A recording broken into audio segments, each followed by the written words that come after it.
This is going to be a nerve-wracking game.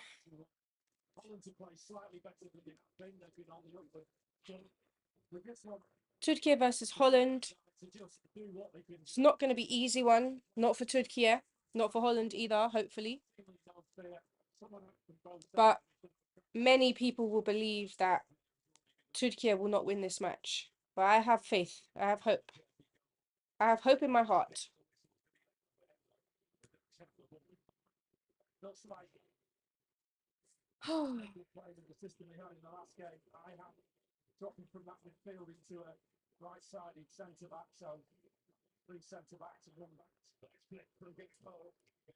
Uh-oh.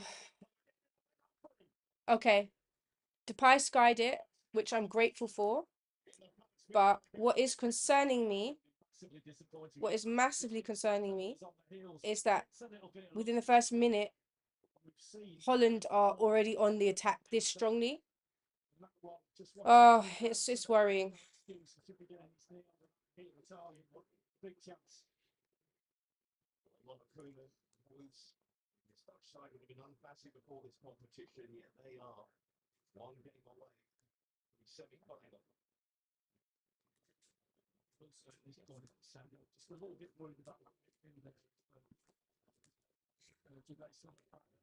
Yes. My dad has said he's having a whiskey to calm himself down. A double whiskey, actually. I don't blame you guys. Do whatever you need to do. The stress, the anxiety, the nerves. Yes, this is a nerve-wracking game for all of us Turks or anybody of Turkish heritage or relation or adjunction. Is that adjacentness next to? I don't know what the word is. Okay, how much battery have you got? Okay, you got 50. I might swap it over. Having our meze, guys.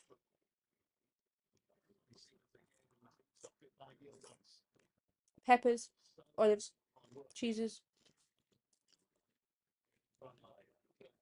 When you watch Türkiye, you have to have a meze. We just watched Eze for England, and now we're having a meze.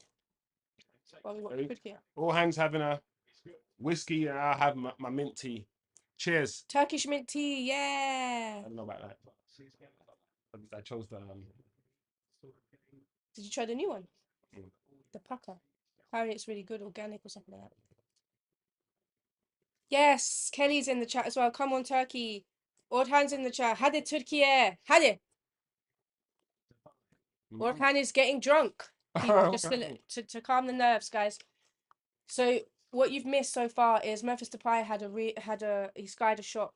Already. Yeah, within a minute and 10 seconds. So my nerves are rightly.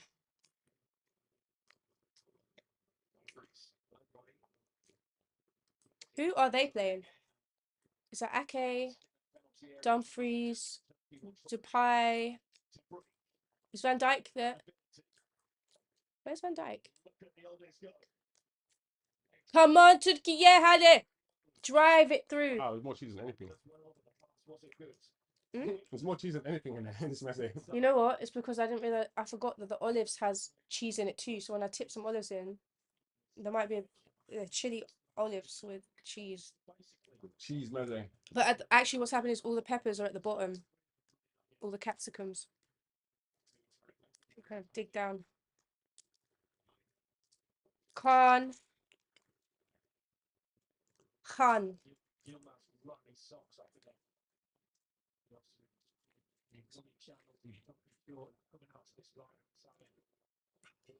Hey! Hey! Oh. They've got good defenders though, because Ake's like Van Dijk, Ake. I can't see if Van Dijk's on though. I can't even.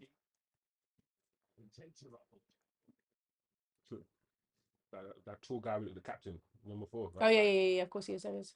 You know what? Because it looks like his hair's short for some reason, but it's not. It's just tied up. Of course, it's always tied up. So what we're gonna see 2 teams. They're going for it already. It's gone end to end so far, but it hasn't settled yet the game, so I don't know what it's going to look like. And I didn't check if Demiral is playing. Is he banned? What happened because of that gesture? The sky. We're going to see two teams that are really good on the transition. I've been impressed with Turkey and the way that they counter-attack. They look very, very dangerous on the transition. The way that they play, there seems to be a cohesion and understanding between all the players. That's very, very well drilled. Very good. It's not easy for that to happen.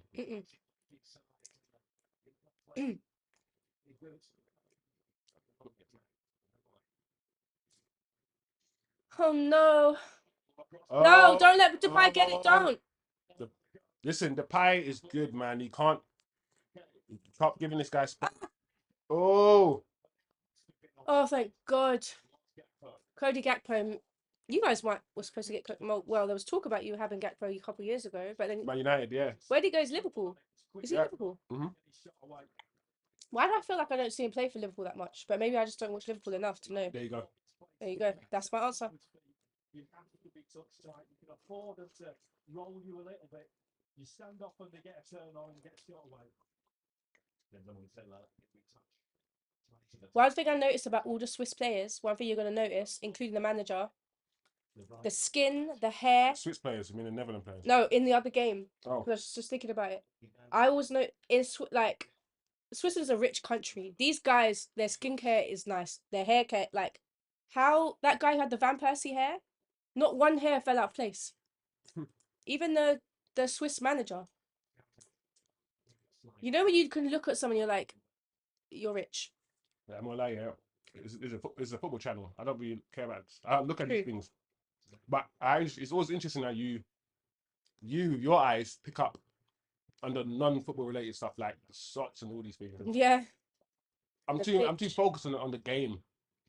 Yeah, there's so much going on in the game. You don't need to look at anything else. It's true, because you could be looking at everything: passing lanes, different players, where they're moving. Look at you.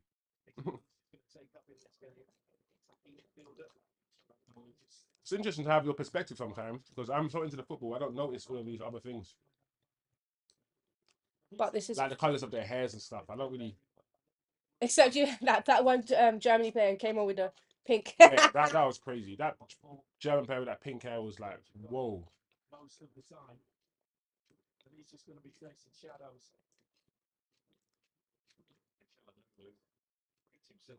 Chalhanoglu. Chalhanoglu. I guess Jalalolu. What? Jalalolu. Listen, if you're gonna cuss him, you're gonna cuss me too. No, but it's his job to know how to say this guy's names properly. Yeah. Maybe. Any Turks in the chat that can remind me what Barish means? Does it mean wind? Does it mean? What does it mean again? Barish. Yeah, the name. A lot of Turks, their names actually are words like Akdeniz is like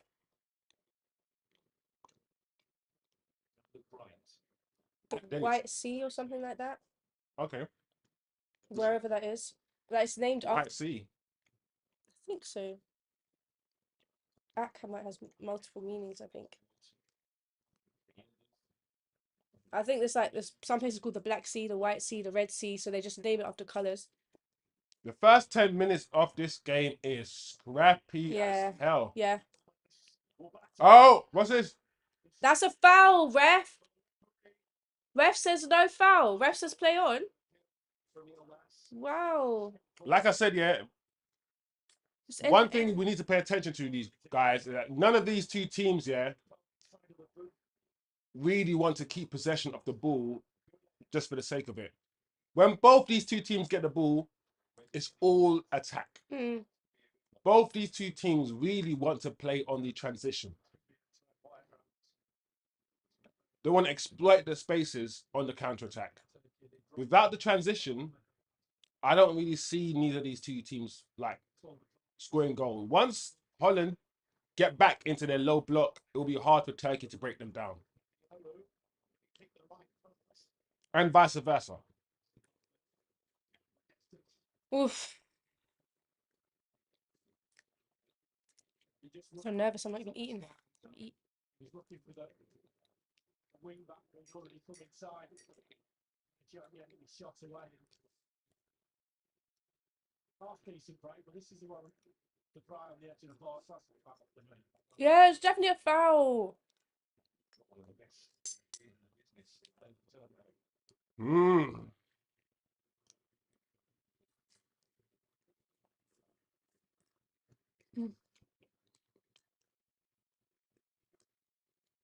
I need to understand, guys. Where is Frankie De Jong? Oh yeah. Is he injured? To the point I don't see him on the pitch, so and I didn't see the lineups, so I don't know if he's on the bench or something. Mm.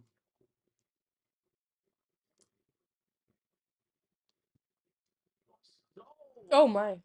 It's linked into the back post. You never know. Just waiting for it to hit the back of that. Dumfries. Good luck. A little look at it at one point.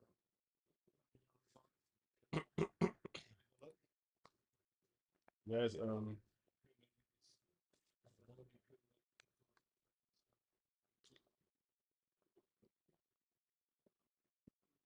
Every game that started how you expect it to. This is it. Mr. Parley. oh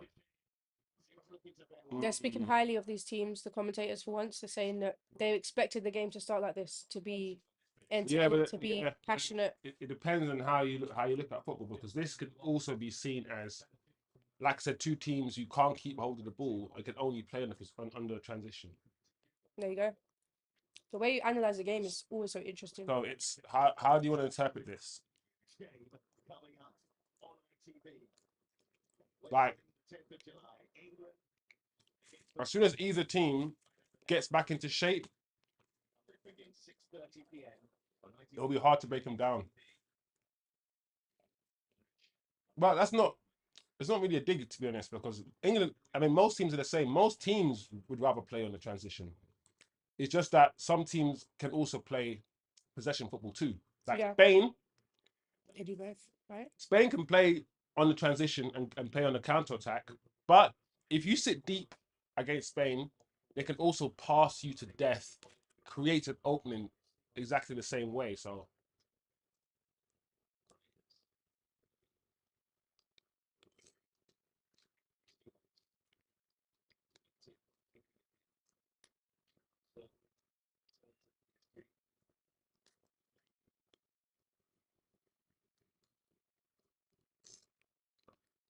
So,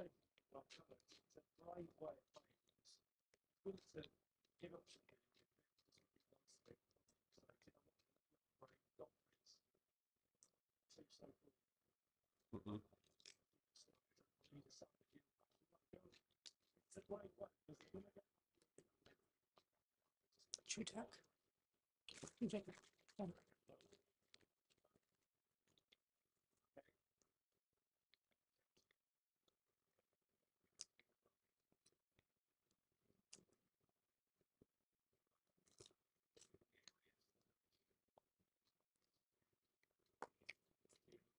wow.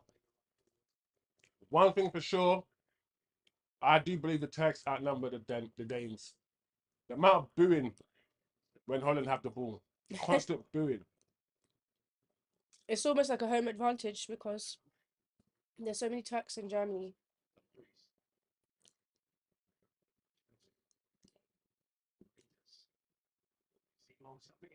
Oh, Was he offside? Yeah, just slightly.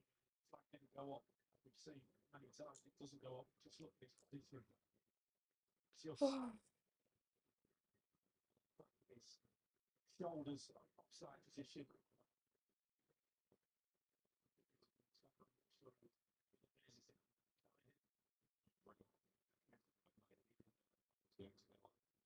yeah, Frankie De Jong's injured. Oh, okay.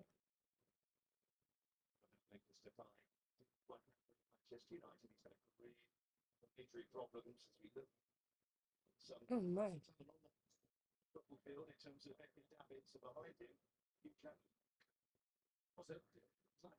Yeah, Frankie De Jong ruled out of Euro 2024 with ankle injury. Oh.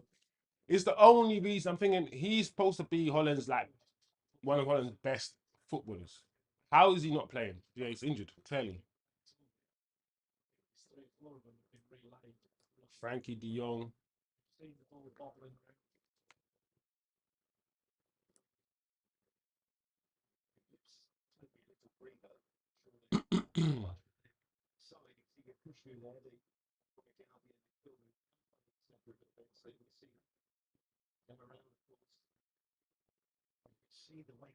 Yeah, so Demiral's not playing because of whatever's happening while he's suspended while they investigate or some shit. I mean, some stuff.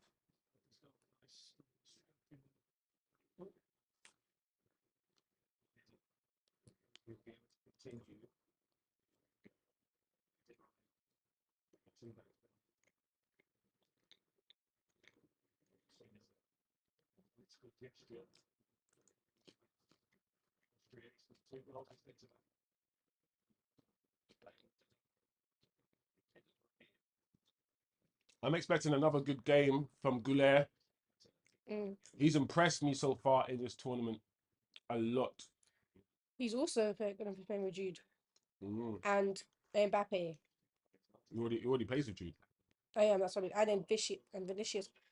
That team is. I understand why people support Real Madrid because their team is fire.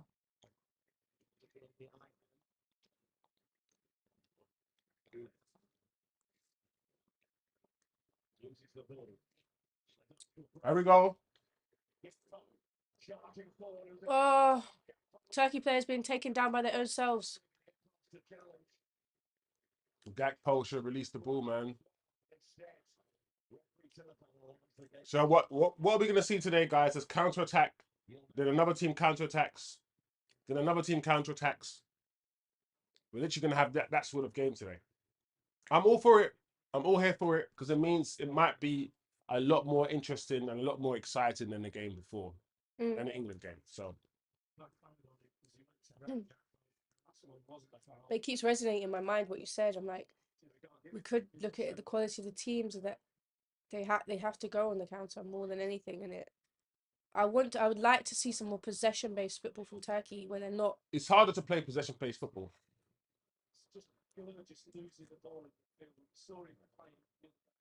Because your understanding of space has to be so good, and your technical ability, like to receive the ball in space, to turn, to find another man, also to not force the pass forward. Because when your mindset is to attack, at every opportunity to like, every opportunity you're gonna want to play the ball forward and force it. But the whole point of possession football is to pick your moments, right? To not force the pass, wait until the space opens and then exploit it. Which means you need patience. And that's a whole different mindset. Your mentality has to change in order to play that way of football.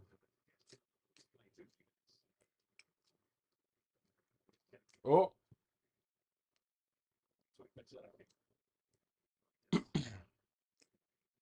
Holland on the attack again. That pass is a bit loose. Dumfries has it.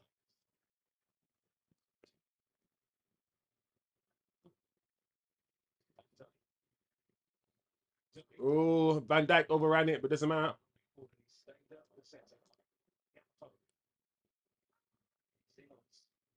That's a problem. 8 Turkish players in the box, you know. That's a problem. Gakpo could have easily gone down on the left, go down on the left because he's right-footed. He wants to cut inside, and all that space on the left-hand side for Gakpo to run and maybe deliver across with his left foot. But he wants to cut in on his right. That's the thing, guys. That's what happens when you have a right-footed player on the left and a left-footed player on the right. It sounds like a riddle. But that's the way a lot of teams play now. Inverted, what do we call them? Inverted forwards. When the right forward wants to go left, and the left forward wants to go right. Why do you think they do that now? Do you think they think it discombobulates the other team more? I think the game has gone to goals being scored by your wide forwards now, rather than your main striker. True. So of course, if you want to score a goal and you're wide, you want to cut inside, right? You want to cut in towards the goal. And a lot of goals are scored. Hey, unlucky Turkey.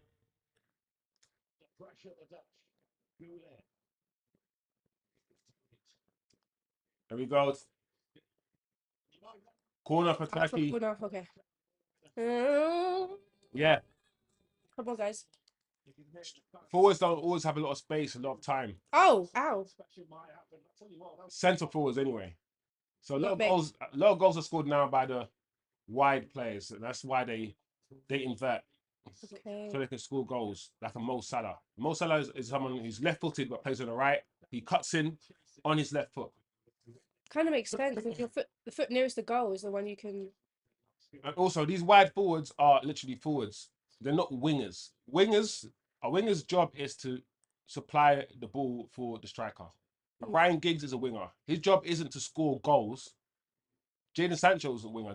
These guys want to deliver crosses into the box for the strikers, right?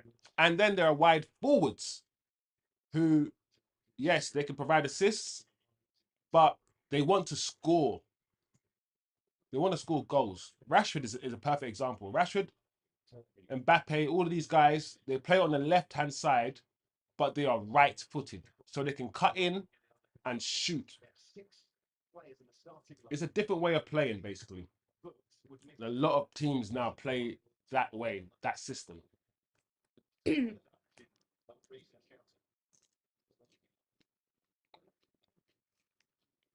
That's why when I see a traditional winger who's left-footed and plays on the left, I'm like, okay, this is good because we need to be able to switch it up. And that's one thing that Saka actually, one thing that Saka does well. Saka is a left-footed player who plays on the right. Yeah. And he 90% of the time he does cut in, right? On his left. Mm-hmm. However, he could also go down the outside.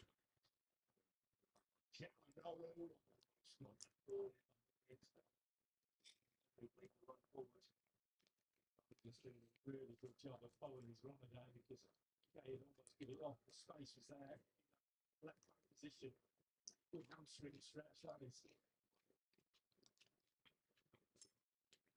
This competition is so many players who stay in the shot window.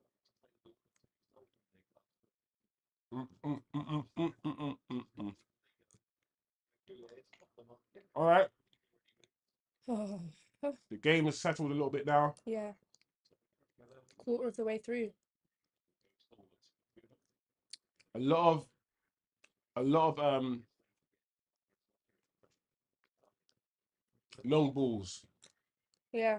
If Turkey are not playing on the transition and they're trying to build, the opposite of playing on the transition is a slow build from the back, right? Possession football. Turkey are going to go long a lot of the times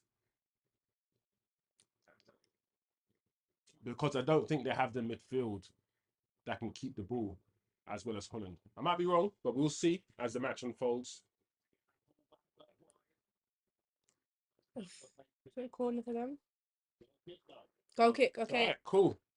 Okay. Goal kick. I'm happy with the goal kick. He's going forward. Wing back role actually suits him. He's also a decent defender as well. He's played in the fourth. Bergwijn, I think he played for. Does he still play for Tottenham? I'm not sure. I don't think he does. Oh.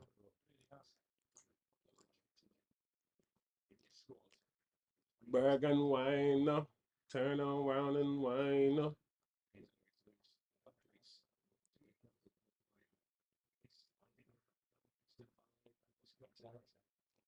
All right, see what Turkey can do in the transition. Güler, nice. And again, well done. Give it to him. Oh, The pass is not available. Okay. Okay. Keep it in. There you go. Let it out for Lucky. corner. Well done, Van Dijk. Great defending.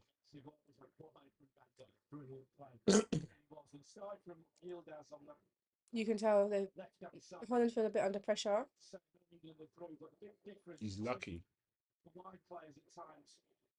Certainly for Turkey is they get the ball, they Wow. turn and run at full back, and it just drops them backwards. Oh, Oh, dangerous corner in. Well defended by Holland. Let's see what happens on the break. If there is not really a counter attack on. No.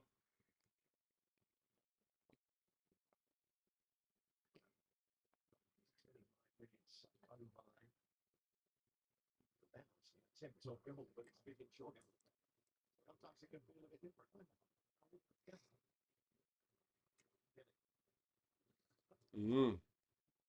Okay. Does he still play for City? Mm-hmm. City have changed the way they play now. They basically play with 4 centre-backs. They don't play with they don't play with a right back really or a left back. They literally play like a Kanji and Ake and all of these centre-backs together as a back four. And Stones. Oh yeah, Johnston. Very, very interesting.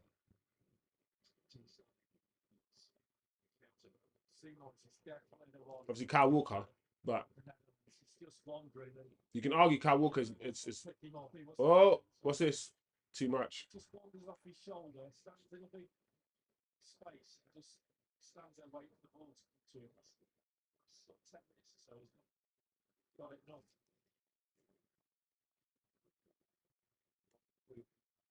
Koolman. Ronald.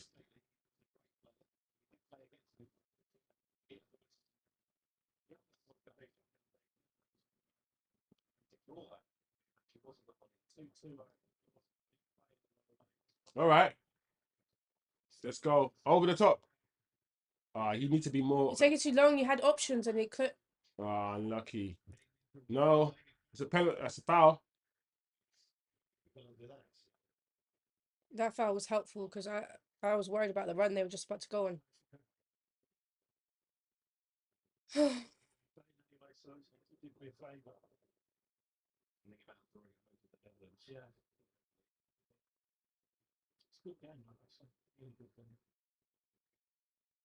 It's definitely an end-to-end game. Neither team is like giving the other team a break. No. When I get the ball, I'm going to attack you. I ain't wasting time with side-to-side passing. All vertical passing. Yeah. No horizontal bullshit. You know when they zoom in, you realise how tall these Dutch players are. It's one thing you notice when you. Oh! Oh, that was a chance. Wow! Chalhano, who was that? Chalhano Lucas. Come on, you gotta do better than that. Yeah. Oh, unlucky. Oh, but I guess the number 24 was like on him. But still.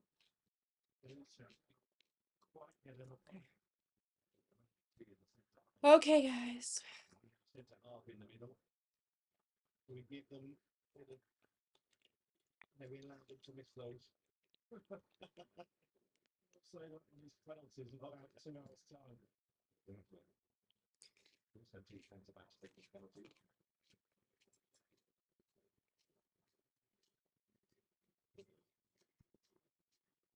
Mm.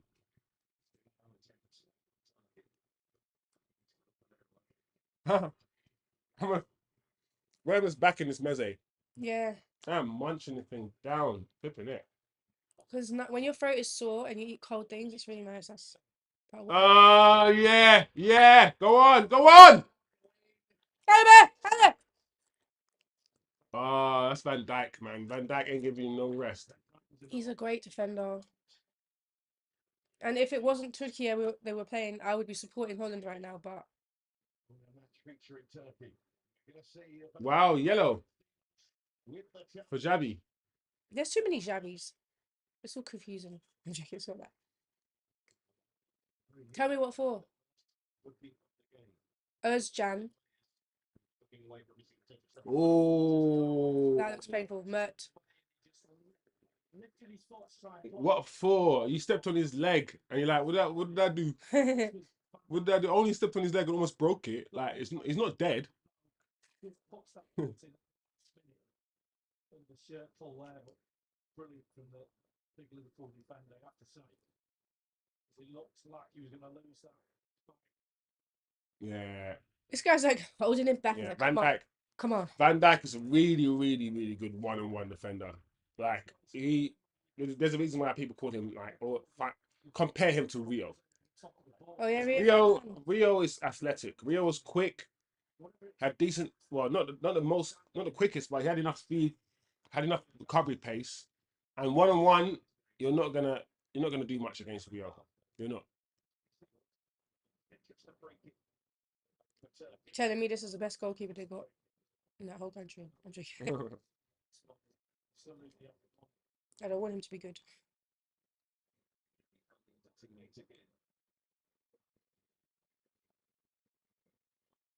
So Turkey have committed 6 players into the box.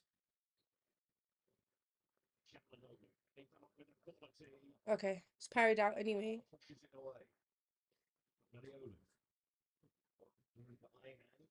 Oh, Ah, goal kick, right? Or throw in actually. that's the thing. Number one rule about football: always expect the ball. Even if someone's jumping in front of you, just position your body just in case. You know, it took us off the ball, that defender, that attacker. Okay.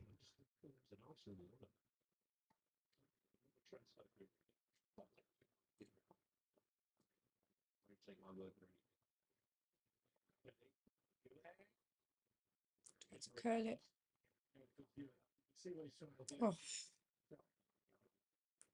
They're not going to let us rest this game, guys. They're going to make us stress the whole way through. Mm-hmm.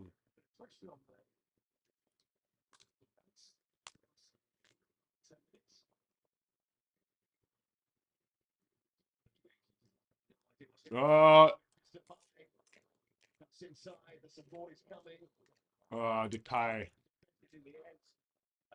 I just want to see Turkey defend like that the whole game. Please. He wanted to control Yeah. so you went this way. The control pushed you back. Yeah. Goulet. Could see what he was trying to do, but it didn't work.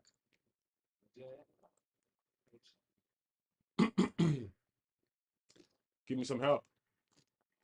All right, corner off Ake.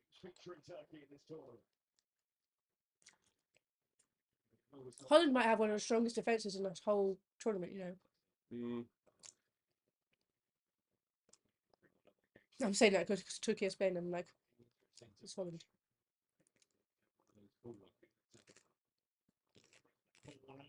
Oh, great corner as well. No.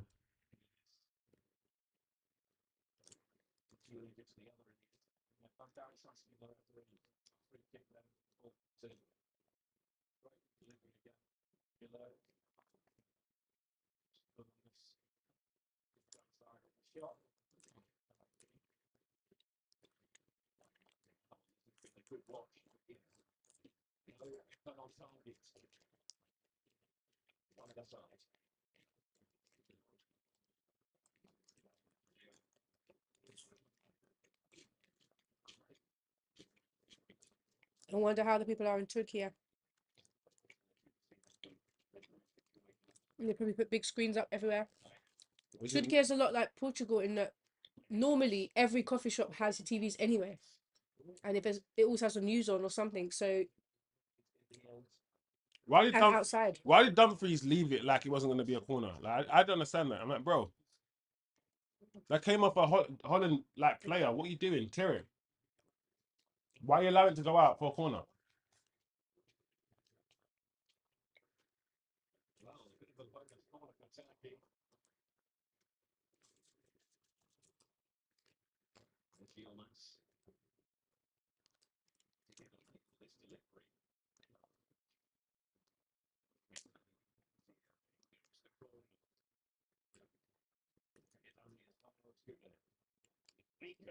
Finish!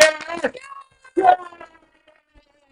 I knew it. Yeah. As soon as I saw that ball go in, I shouted the word finish. There was at least two Turkey players at the back post. So either one of them.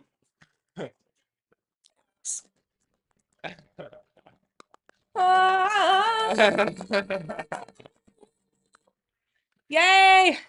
Either one of those were gonna score. There was about 2 or 3 Turkey players there, literally just standing in a queue, waiting. Like, listen, if you miss this header, I'm gonna score anyway. So, in the famous words of The Rock, it doesn't matter. Yes. Well done. Hadi be oğlum.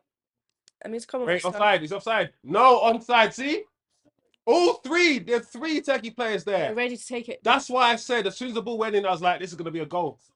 There are too many players there. Look at the way the goalkeeper falls. Watch it. It's funny. Watch him fall. It's like, ugh. Oh my gosh. Well done. Well done. Let's go. I'm gonna change the score, guys. I'm gonna change the score. Oh, I want to change the score, and it's a good reason to change the Let's score. go. Oh, Orhan, yes. Osman, yes. Sofoko, let's go. Hadi be. Evet. Evet. There we go. Turkey, listen, they're sensing blood here. That's what I like about Turkey as well, right? They've just scored, right? And they're like, no, let's go. Let's go. Let's get a second.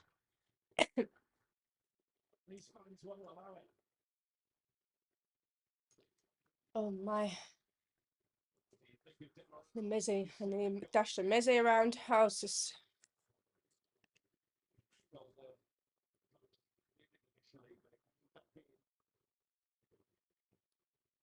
The depth of the cross, the angle of it, going to the far post, the Kennedy was just waiting for it. He just got up really early, just guided it back to where it came from.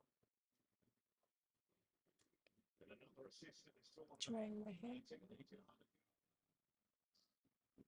I told you about this. Well, let me not act like I told you about this kid because people knew about this guy before me.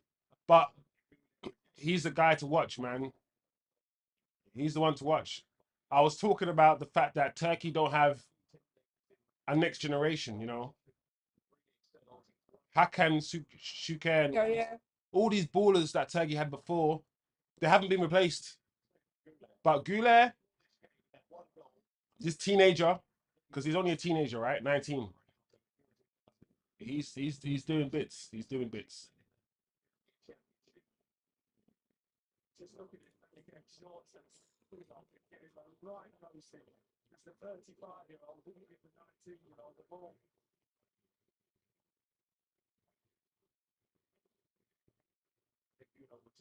And that's what I'm saying about football, guys. Like, Jude Bellingham is good. But both Jude Bellingham and Güler play for Madrid, right? Based on what I've seen, yeah, with my eyeballs, if you're going to ask me who would I sign, yeah, out of the 2 players, there's a conversation to be had between the 2. It's not so strict. I'm not going to, Bellingham, definitely Bellingham. Because Bellingham's a match winner. He is. But Güler is a good footballer all around, bro. Like, he is.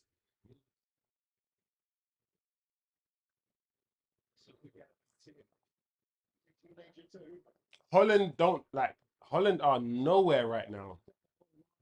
I'm watching Holland and I'm like, without a little Frankie de Jong in midfield,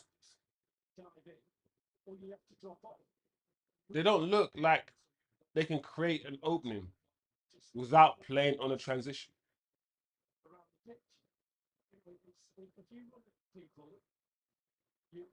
You're making them make a decision about what they do next.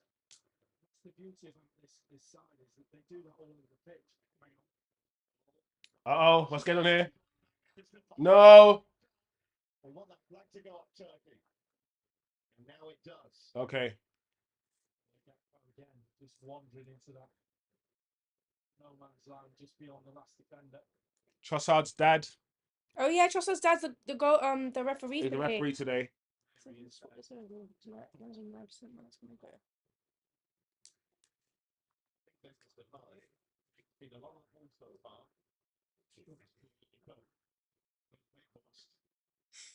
Oh no, I don't know how to feel about Vegas because sometimes he plays rubbish for Man United, but he plays okay for Holland. He doesn't play rubbish for United at all. The season that Weghorst played for Man United, you could argue was Rashford's best season. And the reason why it was Rashford's best season with 20 goals is because of Weghorst holding the ball up and bringing him into play. Sorry, I mean, I thought he was like, I just remember him trying to score and Yeah. scoring. That's football though, isn't it? People say he's rubbish because he doesn't score goals, but then there's more to football than scoring goals. Like, he didn't score goals as a striker. Let's keep it 100. He didn't. But the other things he did outside of scoring goals counted out the fact that he didn't score goals. He's not like a Holland, right? Who, if Holland doesn't score goals for Man City, he does not offer anything else as a footballer. No, He doesn't. he doesn't. Right? Whereas Weghorst, if he doesn't score goals and he didn't score goals for Man United, he offered a lot more. He held the ball up well. He brought others into play. He could pass the ball as well. His understanding of football was so good for United. He just didn't score goals, which is his main, the main thing he had to do. But I always tell people, listen, it does not matter who scores the goals. We need to get it out of our heads that, yes, a striker should score goals, but if the striker doesn't score goals and instead the wide forwards score 40 goals each and then the striker scores only 5 goals, then understand the reason why those guys scored 40 goals is because of the work of the striker. So, like, when people, it doesn't really matter who scores the goals as long as the goals are scored. And that's what Weghorst did for United, man. He wasn't terrible for United at all. I'd rather take Weghorst than Højlund. Oh yeah. Yeah. Højlund doesn't score goals and he offers nothing. You're right. Like, he's just. Whereas, Weghorst doesn't score goals, but at least he offered things off the ball.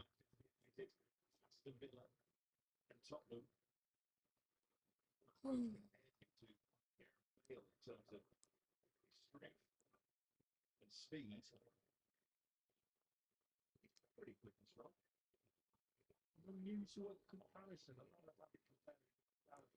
Aim highly, aim high. Oh, not just just different type of players, surely. I don't know. Both wrong. I figured that. There we go. It's interesting. I'm watching this game, right? And it looks like at this very early stage, it already looks like Holland are kind of out of ideas. Like I said, and I've said it many times, when Turkey get back into position, when they sit back into their middle or low blocks, Holland don't seem like they can score. I think the tempo. They don't look creative enough for me, Holland. But we'll see. We'll see. Gosh, I hope not.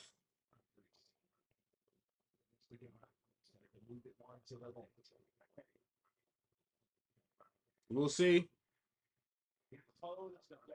That's not good enough. Those whistles will not stop until Turkey get the ball back. Oh Lord. How do the fans keep up with all that whistling and all that booing? Like, it's tiring. Listen, it just shows what we can achieve together as humans. Because if all these men mostly men, can work together like this, imagine we could end world peace. We could do so much. I remember that World Cup in South Africa when you kept hearing the Vuvuzela time, and by the end of it, you kind of you missed it when it wasn't there. Like, that constant noise. Because there's always someone blowing it, so it's just like constant. See, that's a prop. Everybody, watch the way Gakpo. Watch the way Cody Gakpo. Even though there's space for him to run down the left, he will always try to cut inside where there's traffic. That's the Marcus Rashford disease. It's a Marcus Rashford illness. Because Rashford, when he plays for United, you have all the space down the left-hand side to run into. You have 4 players on the right, and he will still cut in on his right-hand side and run into 4 players. Sometimes just go down the left and put a cross in every now and again. Why not? Why not? Gakpo, they're showing him down the line and saying you can go down there if you want on your left foot. But we'll have two players on the inside of the fullback, so when you put it on your right, block it cross. And he's fell for it. Wow, the commentator is saying the exact same thing I'm saying. Huh. Fullback down the It's weird to see modern day footballers see space, see where they can run into, see where they can like cause danger, but still do what they feel comfortable doing rather than what they should be doing. Forget the fact you're right-footed and you want to cut in on the right. Forget that. That's what you want to do. Look at the game right now. The space is there on the left. Just run into that space. Obviously, I don't want Holland to win. But as a football like person, it just annoys me to see that. It's almost like it's a lack of footballing intelligence. And that is why I like Saka. Because even though Saka cuts in on his left, if there's space on the right, Saka's running down the right hand side. He's running down the line if there's space to run down the line.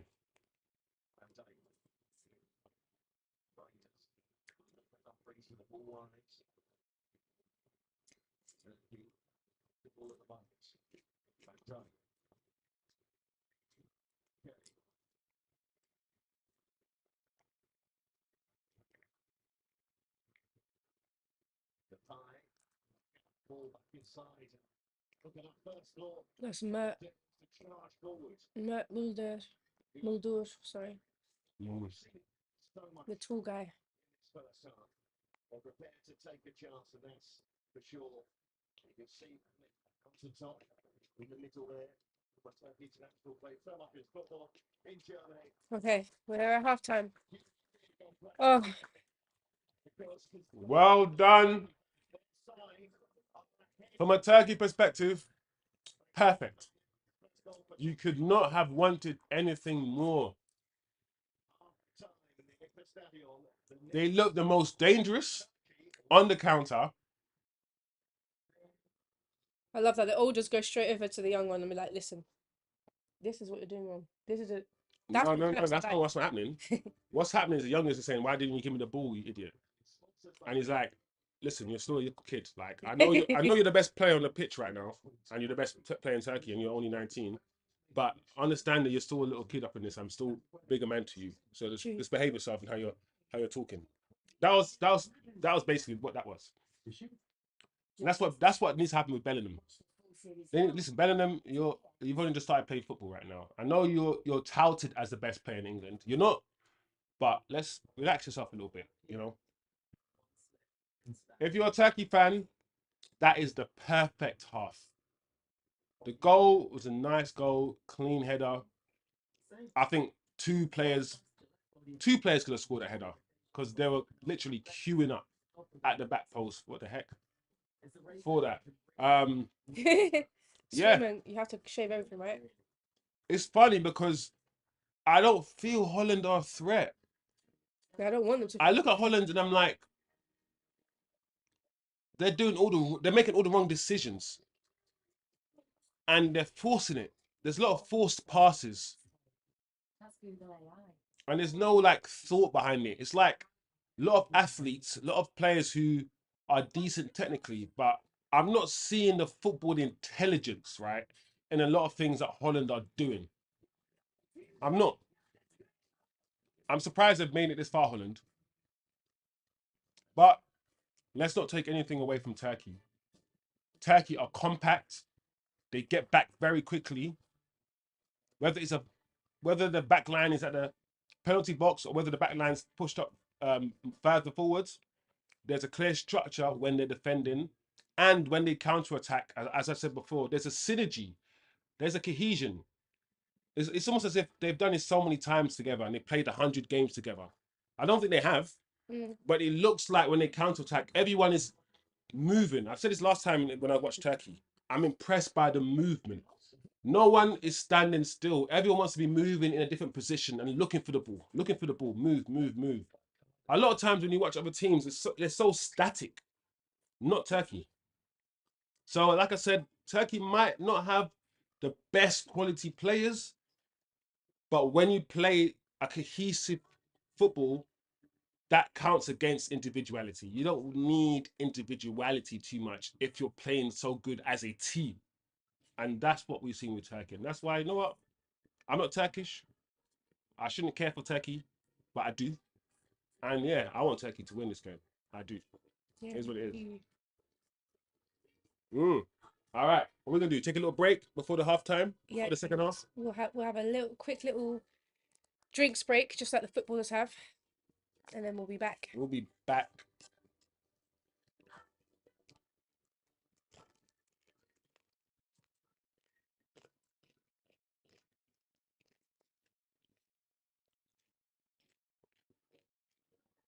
You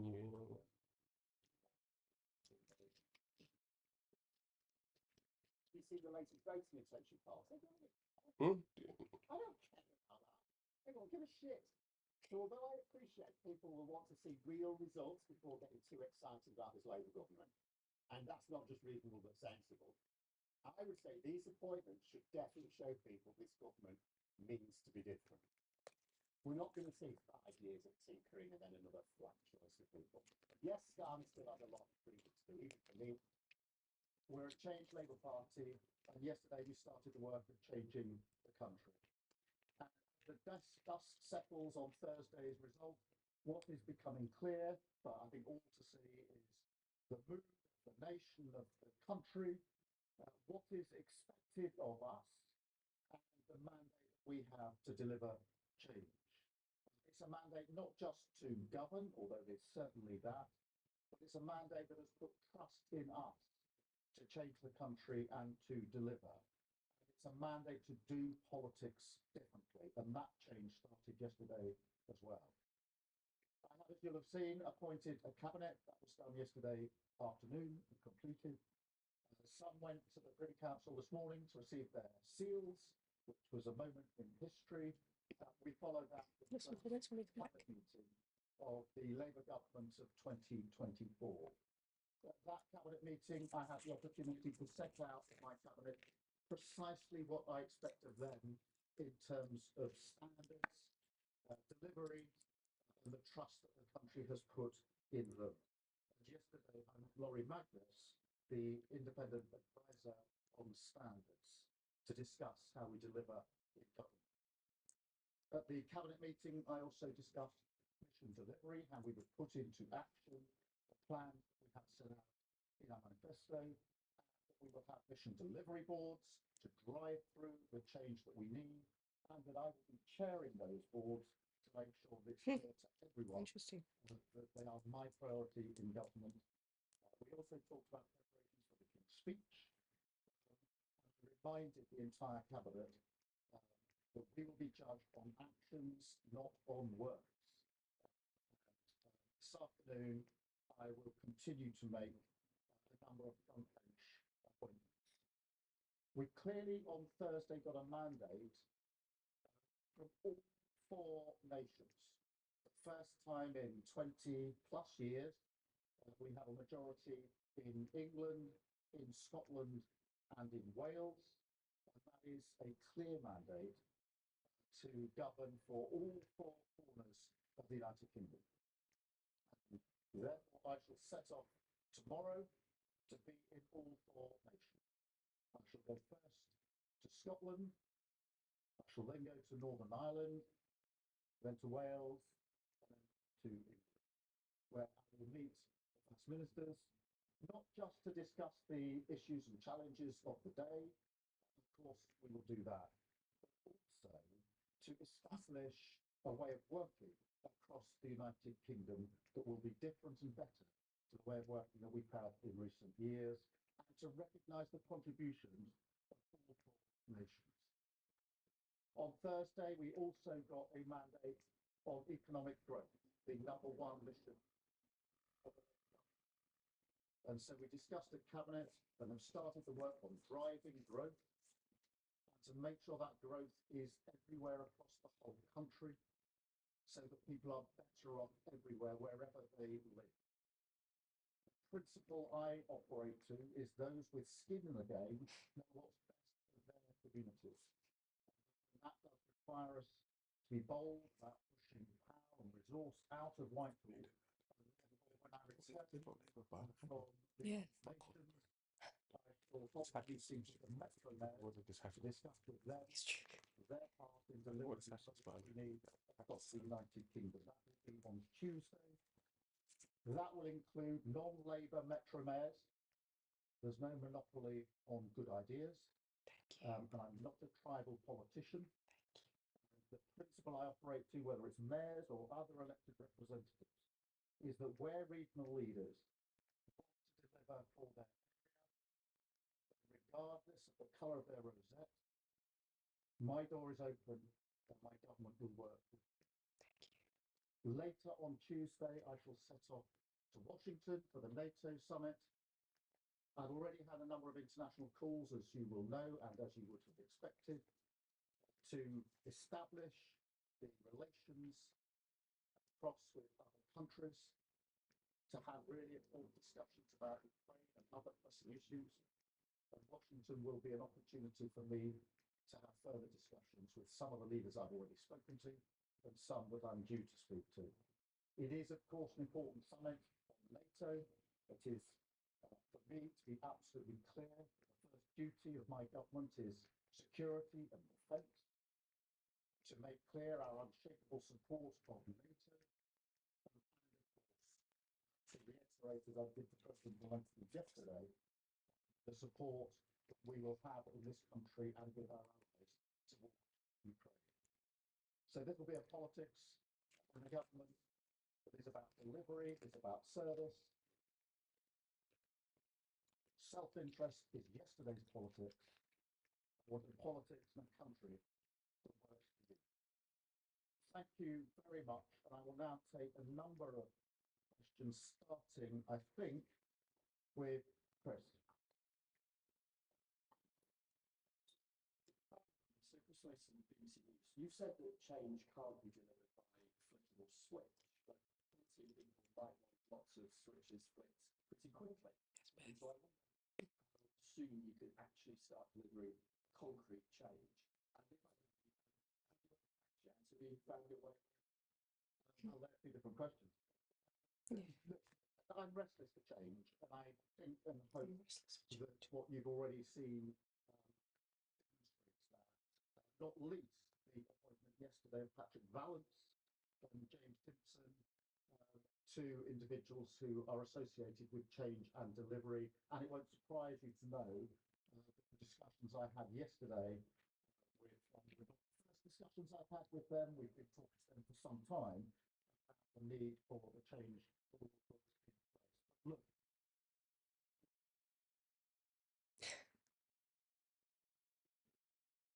They said the audio cuts 6 minutes.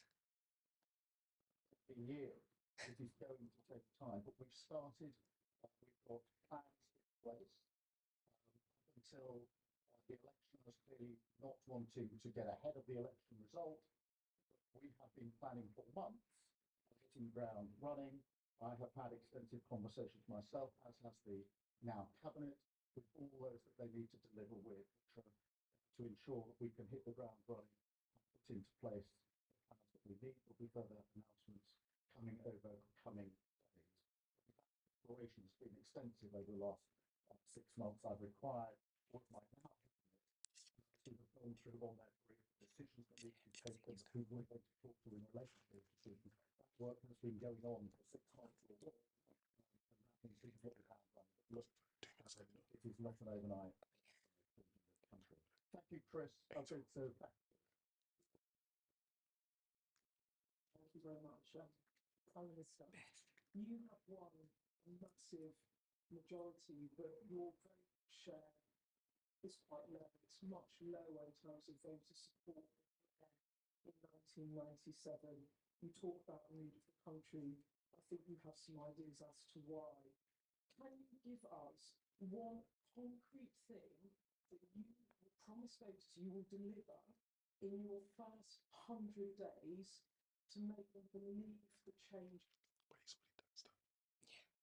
If you could indulge us, millions of people saw that exit poll drop. Some of you does. What's your emotion when you saw it? Thank you. Thank you very much.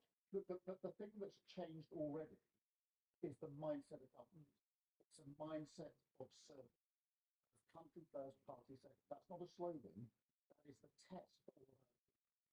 So when submissions come to me from the cabinet, when I have to take decisions, which I've already had to enforce, the principle is country first, party second. That's the driving principle. So that change has already. I set out before the election what our first steps will be. We've started work on those first steps. We've seen what.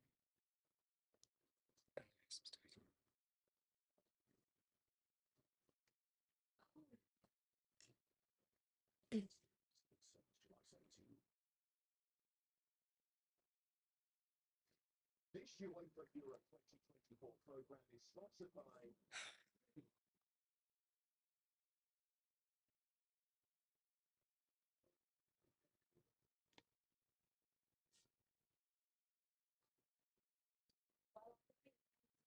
against Switzerland. England are through to the semi-finals of the Euro. Absolutely amazing scenes earlier on. Brilliant painting. Southgate, really delighted. You can watch that game live with us on ITV on Wednesday. It's going to be on ITV1 and STV from 6 p.m. Meanwhile, in this game, deciding the last 30 Wow. these are the scenes in the fan actually won in this match.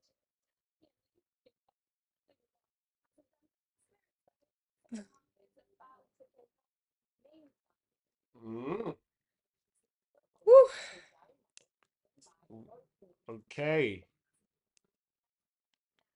We're back. About to kick off. Red course coming on. Looks like.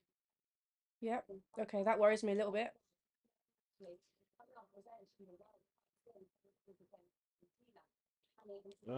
Osman, Turkey defense is compact and well drilled. Netherlands have little going. Yeah. I agree. Like I said, yeah, exactly what I said. Turkey, they get back quickly into their shape. So you're gonna have to do a lot to drag these Turkey defenders out of position. Holland have to play the ball a lot quicker. Keep moving it. They're gonna have to. And with the whistling, I'm not gonna lie here because we've all played football, right? And when I'm playing football, I don't really hear too much of the crowd when I'm playing football. I'm so focused on like what I'm doing. The crowd could be booing and doing whatever, and I don't really. Sometimes that actually makes me play even better if the crowd's booing me. It depends on your mentality. Because when I'm playing football semi-pro, and I'm in front of some crowds and I'm hearing boos, my mentality is all right. You're booing me. You're fucking booing me. I'll show you. Yeah. So I don't think the whistling and the booing really making that much of a difference. I don't think so. If it is, then you could argue, Oz, that's a mentality issue, right? Because these guys are professionals. These guys have played under hostile situations. These guys, don't forget, right? You play away games as well as home games. And when you play away games in your leagues, sometimes you're getting booed constantly. Yeah, I can imagine. So I don't know. I don't really think that's a reason, personally. It could be for some players, but it shouldn't be, is basically what I'm trying to say. Like, come on, Van Dijk, Ake for Man. Come on, these guys, no. Yeah, I agree with Orhan. Orhan, you don't really hear anything when you play. You concentrate on playing. Yeah, exactly the what you same. did. Exactly what I said. Oh, wow. Exactly what I've said. When you're on the pitch, you're just focused on your game. You're focused on tracking your man back and tracking your runner, and your eyes are like this, and you're just always looking left, looking right. If you're playing centre mid, you got always your head's always got to be on a swivel. You got to know what's behind you. You ain't got time to really focus on the booze, if that makes sense. But I don't know.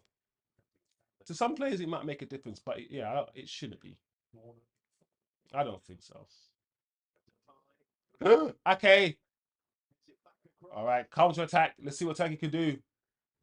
Pass it down this way. Yes. Oh, you're trying to put him back. Pass it off now. Oh, oh. Give it. What? All right. I love that. Oh, a bit Oh, too much on it. All that from the. Oh. no. He's annoyed. I was just like, why did you do that? Your chin. Kadiolu. Hadebe olu. Hadebe olum.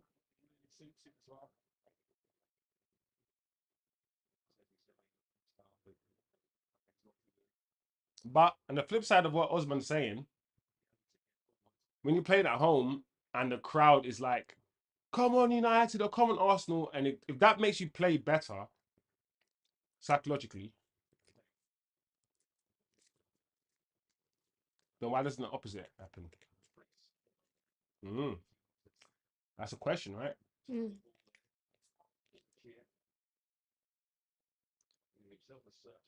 Either way, we can all agree that we are happy that the boos are putting. If the boos are putting the Holland players off, I don't think they are. But if they are, good. And that choc If they are good, yeah. We want it. More boos. Yes. Oh man.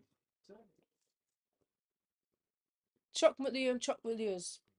I'm happy, we're happy. Whatever. Yes, I agree. I concur. Chuck Badoos. Chuck Badoos.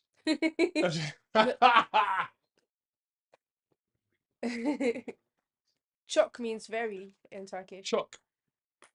All right.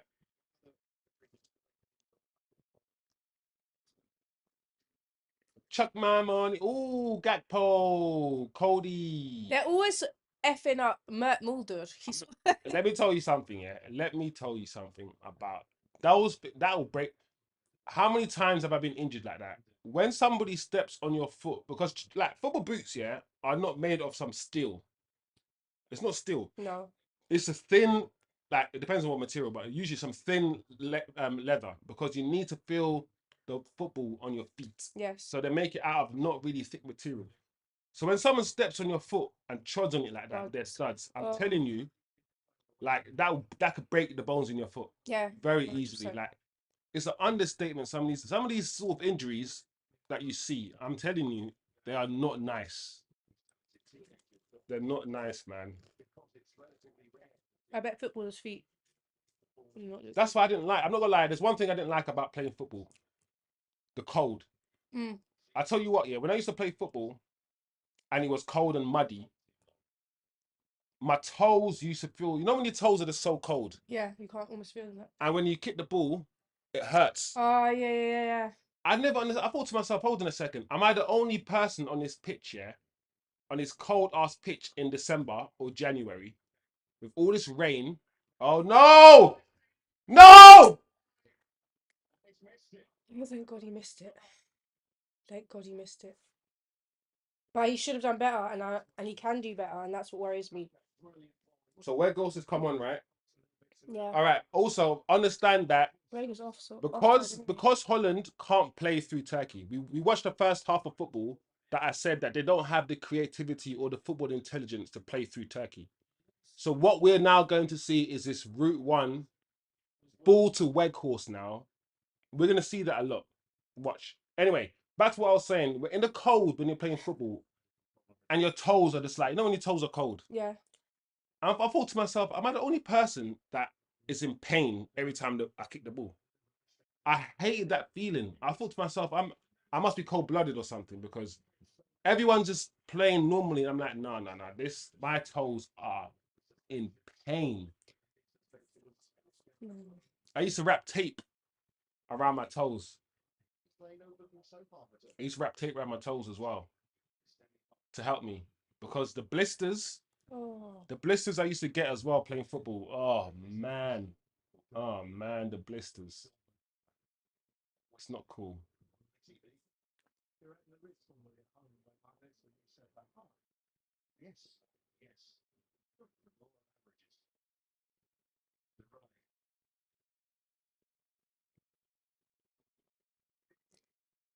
I want to know if my mum's watching this game too. She better be watching it. So Gakpo, okay. Oh. For the first time in the whole entire game, Gakpo, what did he just do? Gakpo went down the left. He went down the outside and he put a cross in. And the reason why he did that is because he knows, one, he was probably cussed out by his manager at half time. Like, what the hell are you doing?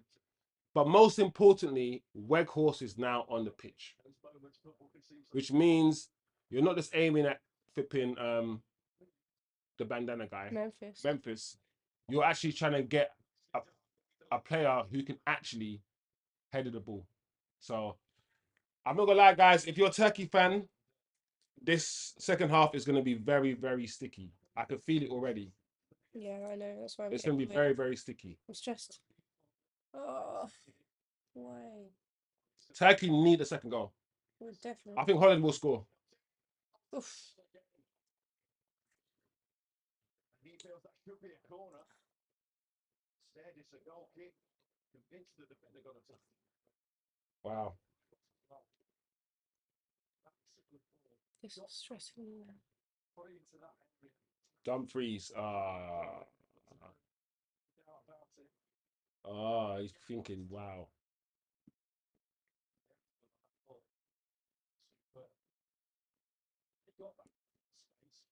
Oh.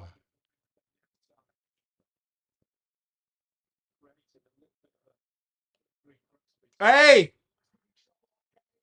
Yellow. Foul. Yellow for Ake.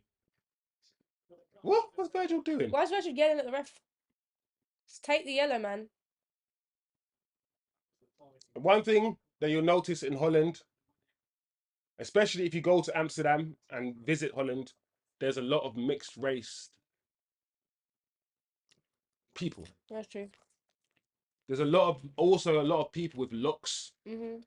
So whether you're Ruud Gullit or Ruud Gullit, Clarence Seedorf, there's a lot of those type players in Holland. Most to be denying obvious goal scoring opportunity. There are 4 different considerations before it generates into a red card because it's outside the penalty area. The one consideration here is missing is that there's still other defenders. I don't get why this American woman's always talking. Whenever I've noticed only when there's a ref decision they go to us. I don't know if she's a ref or I something. know, but is that like? Why is she American? Yeah, like where did they get her from? Where's she come from? Like, it's just, of all the people you could have got, like, it doesn't matter, I guess, if she's American or not. But it's just, I don't know, I find it strange. It is weird. American commentary and punditry is very different to UK. Oof. He wanted to try and score. You're kidding me. You're kidding me from that far out. What a free kick. Can I just say something, yeah? And I'm going to have a dig at CR7 right now. Let's talk about Cristiano Ronaldo, yeah? 5 tournaments, 100 million free kicks, and he hasn't even come close to scoring. That's probably Goulet's like 5th free kick or something. Yeah. And he's hit the post. Like, I don't actually know what point I'm trying to make, apart from having to dig up CR7. Apart from having to dig up CR7. No, I mean, a lot of people were saying, like, why is CR7 even up to take free kicks? I don't get it. Let it go. Get it. The narcissism in this guy to take all the free kicks and penalties even when he's not good, like, it's crazy. Even when Bruno's on the pitch, is this guy still taking all the free kicks? Even though he scored none. He hasn't scored any in like 6 tournaments. 2 decades or something. And then this little 19-year-old Goulet from 25 yards out, no knuckleball, because don't forget what knuckleball is. Knuckleball is kicking the ball with a the pie. Knuckleball is hitting the ball with a certain part of your foot and a certain part of the ball, right? In order to make it do crazy movements that are unpredictable, because you don't predict it. But what you want to do is hit the ball in a way that it moves in the air and defeats the goalkeeper. That's a lot of luck. That's a lot of hope. Yeah. I prefer free kick takers, like I said, the traditional free kick takers that aim with precision and technicalities into top corners and whatnot. Like that free kick from Gillard from that yard, from like 30 yards. It was nice. Oh, It was very nice. and it wasn't even in the air. Do you know how hard it is to score from that? Oh, From that. Oh. Do Özcan. you know how hard it is to score from that distance I can only imagine. with the ball on the floor? I can only imagine. The thing is, back in the day, Ronaldo used to be quite decent at free kicks in his younger days, but now let's keep him away from free kicks. Let's keep him away. I'm not even the biggest Bruno fan, but let's just let Bruno take the free kicks. Bruno will. Just let's let He Bruno. does all right free kicks for sure.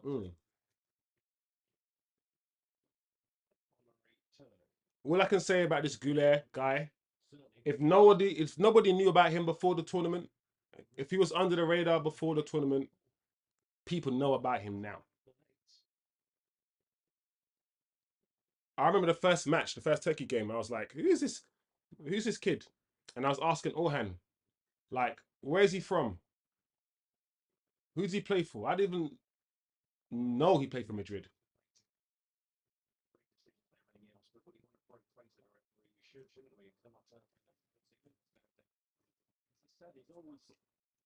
I like him. I like him. I like footballers, man.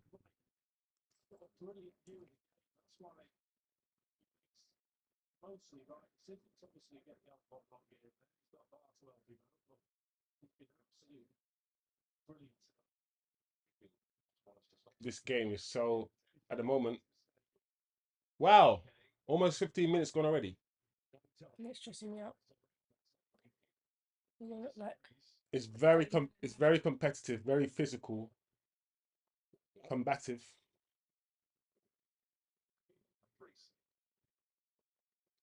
And Turkey are not scared as well. They're not. no. You see, guys doing headers on the floor, getting kicked in the head and stuff. Yeah. Look, see, this is the point. This is the point I'm trying to make. Now they've got the ball. Yeah, look. Oh, they lost the ball. Look how much players have gone forward for Turkey on the counter, on the transition. Because he's had a lot of opportunity to create sort of positions. He's stuck up. He has to do it again. Fine. Simons. That's not a foul. Losing the ball easily in the eye. No, Turkey, behave now.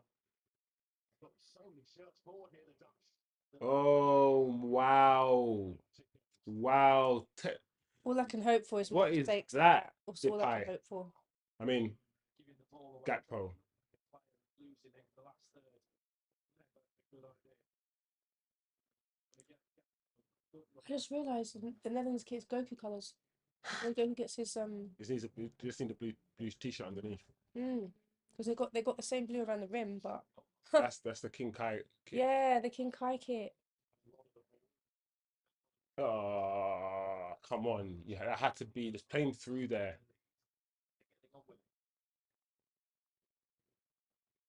No.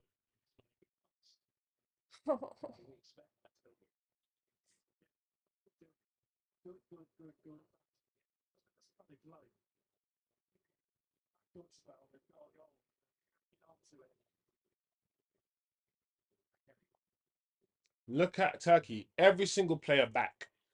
Every single footballer is back. All 11 players. How do you break that down? And they're not only just back, they've camped very deep. The space between the back four and the midfield four is literally like 2 meters, which means if you're number 10 and you're trying to find space between the lines, it's difficult for you against this Turkey team. There are no spaces, guys, between the lines. The lines are very compact and very, very, very tight. Look, you can see, we can all see.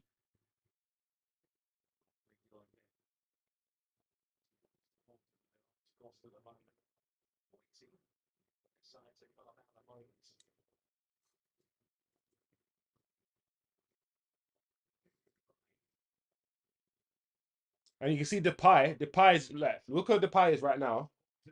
He's trying to find spaces between the lines, but Depay is not a number 10. So it's just a matter of time. matter of time, should I say, before Turkey win the ball back again. I hope so. Let's see how this goes. Oh no. Am I spoken too early? Clear the ball. Ah! No. He didn't clear it. Okay. That's a good cross in. Yeah, it was. It was. Good goalkeeper. Way better from the Dutch. Really good play to fight. Gakpo, and in the end, it looked like a foul. Woo. Good on diving on the ball just to give him a breather. So that's what they have to do. Foul came from again Gakpo mixing up his game. First time past the define. Make the defenders think about what they're doing against you. Yes. What? I was gonna say, yeah, no, you're not gonna get past Van Dijk. But I'm glad I didn't speak too soon. Van Dijk brought him down. Virgil. And took the yellow. As I said to you, sometimes he just turns on the burners the last minute and you think you're going to get the tackling. Van Dijk thought that, just thinks, yeah, I've got that. And then he just That's what he does. That's a foul, man. into every minute of every game. All right, let's see what Turkey can do. Listen, if Türkiye could win today, the celebrations that's going to happen in London because of all the England fans and all the Turks, which are like situated, like you got them in Haringey, you got them in Tottenham, you got some down in Peckham, you got some around Brixton. Got a good spread. Everyone's going to be out tonight partying, just celebrating until they have to face each other next week. Then I highly recommend you avoid all the Turkish areas.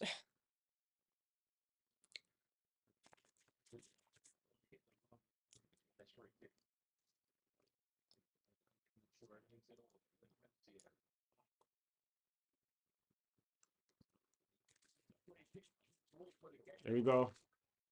Oof! Off! Off! No! Penalty? No.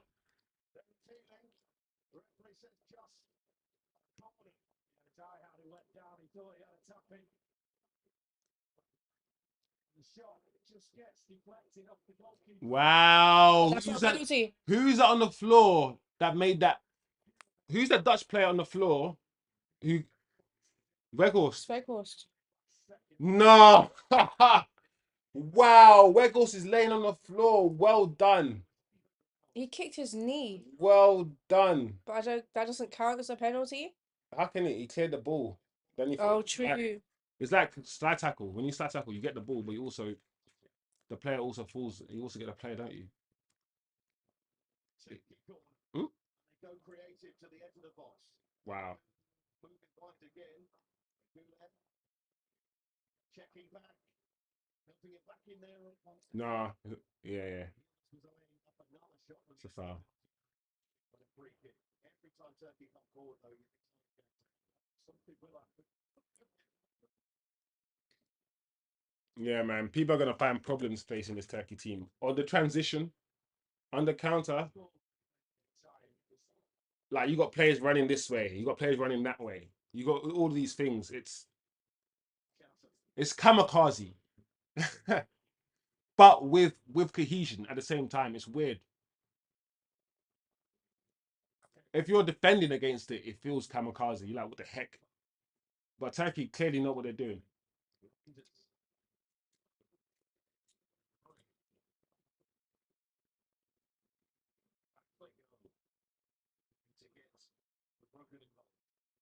Yeah. Push up. Everyone's pushing up.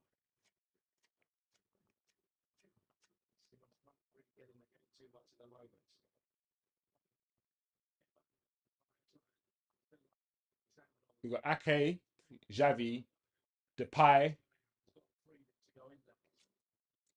Virgin van Dijk, and Gakpo, all looking like all mixed race, all very similar complexion. Yeah. That's more than half the team, the Holland team. Mm-hmm. Hey.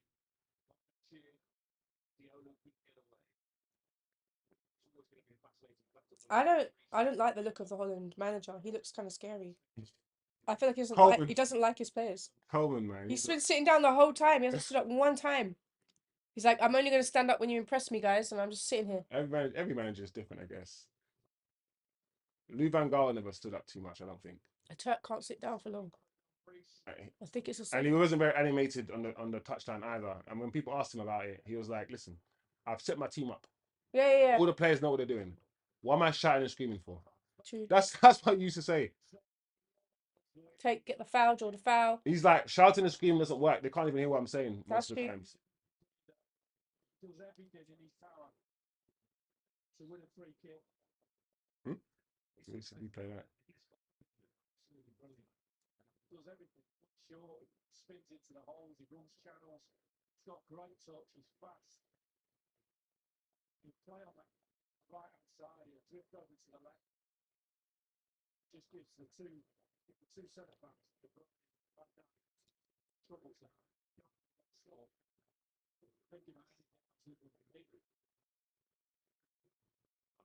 What was that for? That was a bit. That was way too strong. That was a waste.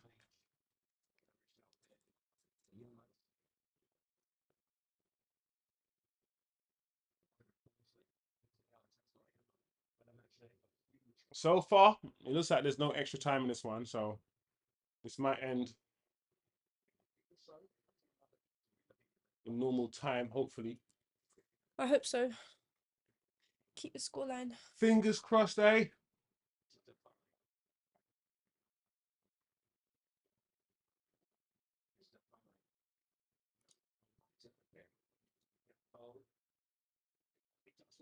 Oh no. No, no. They're ready. You let it bounce like 10 times. You didn't need like this put. Huh? No way. Oh my gosh. Is he offside? I can't believe Weghorst missed that. He had to do play back in the middle. Look at the guy in the middle. Play back in the middle. It's like Dumfries. He's like, That's what he actually tried to do, to be fair, but he just. This is the problem with Weghorst, right? This is what people say, like, he does everything right, yeah, but when he gets into the box with his feet, he just, I don't know what happens to him. Oh, no! I did say Turkey need another goal. Holland are going to score. Damn.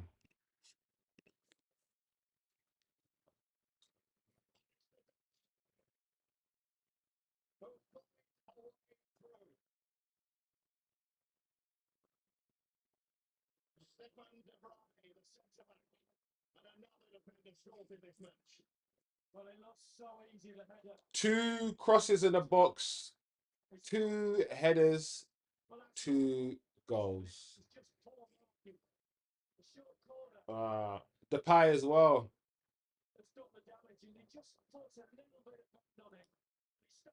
Oh man. Power header. Perfect.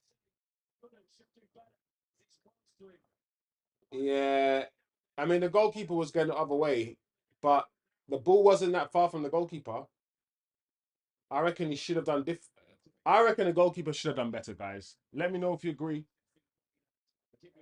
I'm not going to blame the goalkeeper. I don't think you can blame the goalkeeper because he was a good header, good move. I just think that the ball a yard from you as a goalkeeper, I think you should be doing better. come on, Türkiye, try and get another goal now. And I spoke about the fact that we might not need extra time. Why did I say it out loud and jinx my damn self? I was like, yeah, we might not need extra time in this game. 1-1, 20 minutes left.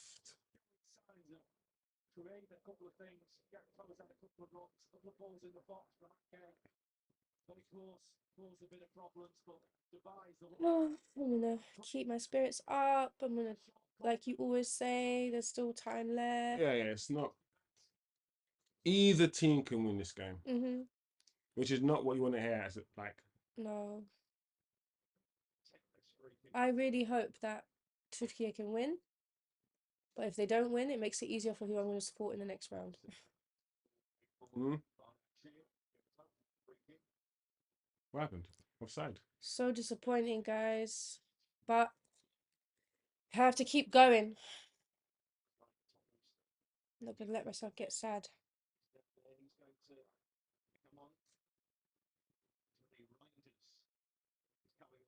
All right. So what's going on here? Ake and Reinders are going off. Reindeer.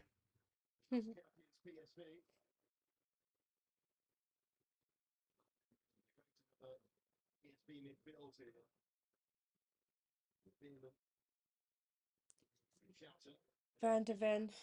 Stood out in the Premier League in his debut season with Tottenham. The quickest player, not just in last season's Premier League, but the time he recorded his quickest speed. The fastest in the Premier League for 4 years, and that's only 4 years because that's when they first started measuring that sort of thing. Exactly. I'm glad you said it.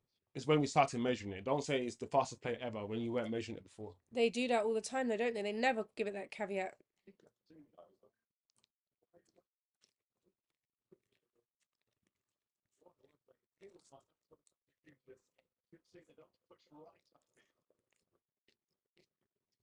you think about how the game's gone, they have created an awful lot for Turks since they did score that goal, so that'd be one worry. Yeah. I'm not gonna lie to you. They're going to get a goal. If I'm being honest, if I had to pick who's gonna win this game out of two teams, in terms of momentum, I'll pick Holland. He's got goal side the park. Just about giving up in the end. Defense, it was a chasing back. Tell you what, didn't have to do a lot here, but you just waiting for those heels of dividing. Just have to accept it if we're not going to win. Did well in the end. He got something on the ball. The reason why I'm quiet is because I can feel that this game is not gonna go how we hoped. I can just smell something smelly.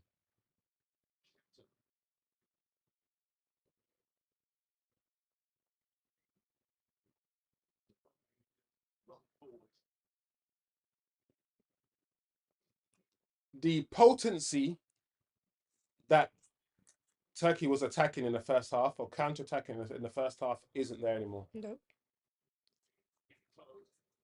It just isn't there anymore. Oof. It's coming.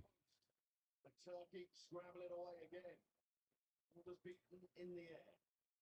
Yeah, it's coming, guys. I'm not gonna lie. There you go. There you go. I did say it was coming, man.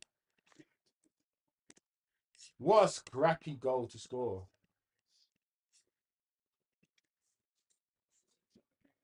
As soon as I said it's coming, they scored. And it's just so exciting. The squaring of Mulder on several occasions. And on occasion, he gets ahead of him in the far post. And the ball comes in. Oh, man. Sorry. Into that danger area. And the right fullback, you have to say, goes to sleep. And the left winger creeps in behind you. Just watch this. Look at him, top of your screen. Not interested. But now he is. No, it's too late. He's appealing for a free kick. Mulder, he's not going to get one. Oh, man. Oh. Go down as an own goal. I don't know. I'd give it to Gakpo, but he's. But I'm not gonna lie to you guys. Why isn't that a foul? It looks like Gakpo kicked the defender's legs. That's what it looked like. It looked like he kicked the defender's leg and the defender went down. Surely anywhere on the pitch, that's a foul. Because he looked like he kicked through the defender's leg to get to the ball. That's why it looked weird to me. I don't know, man. I don't know.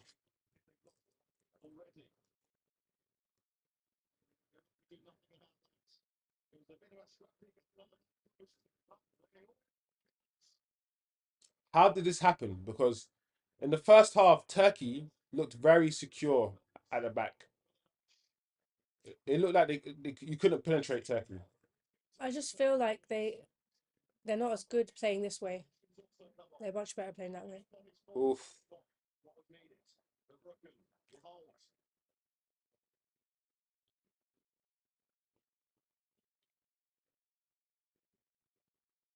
Yes, Weghorst has come on, and Weghorst has given Turkey another issue now. Yeah, Depay, I was worried about him. Depay is not playing up front and just staying up front anymore. Depay is now moving and playing where the fuck he wants to play. I think that's a problem. Depay dropping into them little holes, even though like in the first half we couldn't see those gaps. We couldn't see the gaps. But now Depay's like he's popping up everywhere. He's vacating. He's like floating around. He's the one who set up the first goal, Depay. Ooh, and he was involved in the movement of the second goal as well. Weghorst is just his physical presence alone is causing Turkey problems now. Yeah. It was an own goal. Shame. Literally own goal.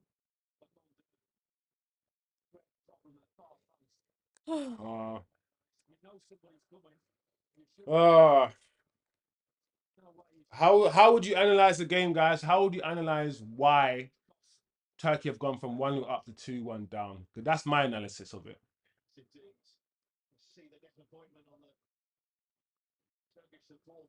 That's my analysis. Momentum is also an important thing, man.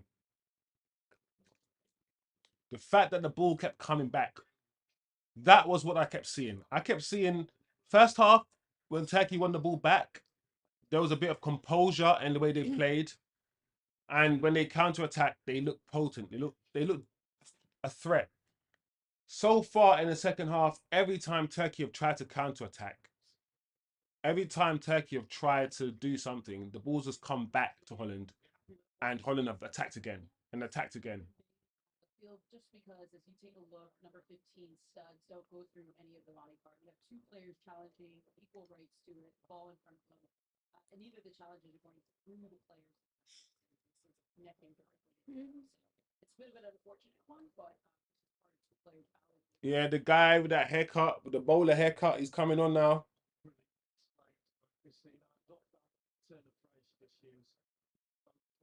Equal rights to challenge.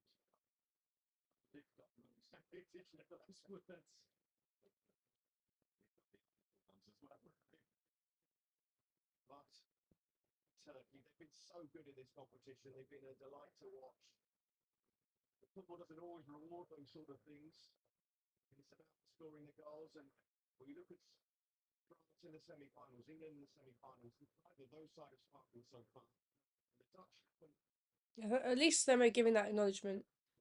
None of these players have sparkled. None of these teams that are in the semis.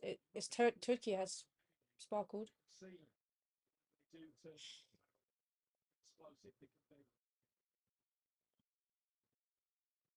This game is over.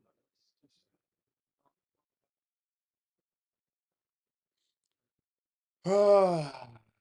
9 minutes.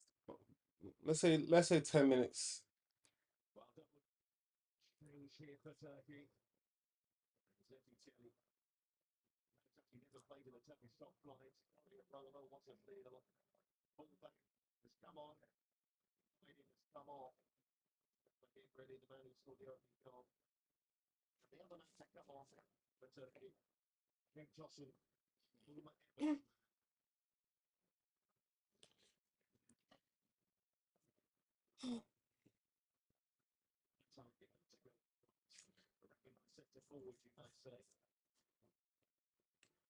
So you got the big man up front now. A slight change of formation for Turkey. They have to go for it now, man. You have to go for it, guys.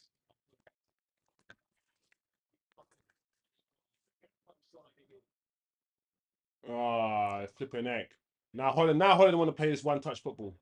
Now they want to play ball. This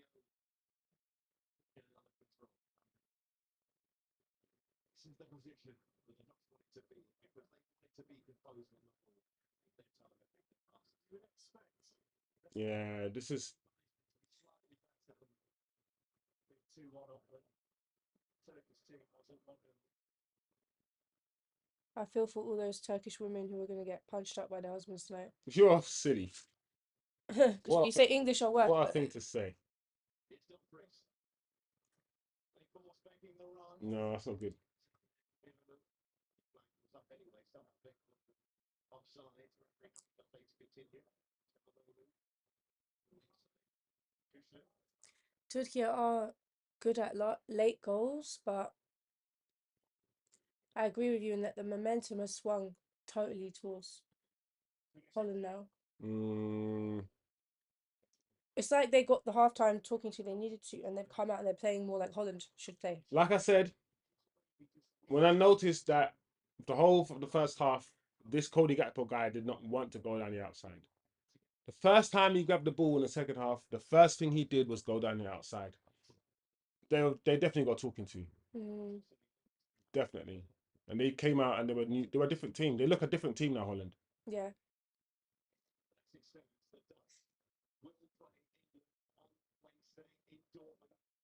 can see live on ITV1 and STV.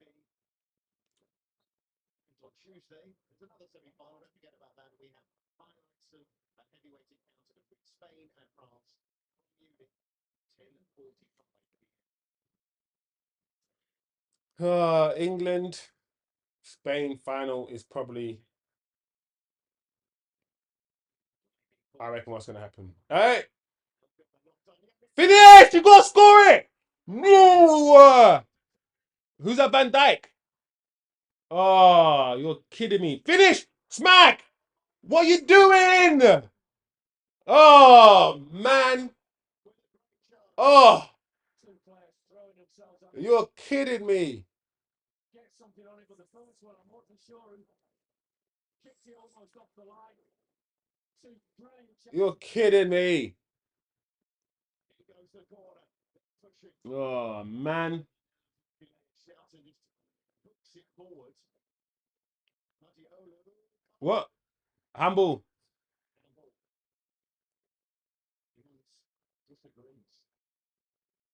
Be careful, man. Yeah, you don't want to play around right there. The game is not finished yet. Come on. I can't believe that.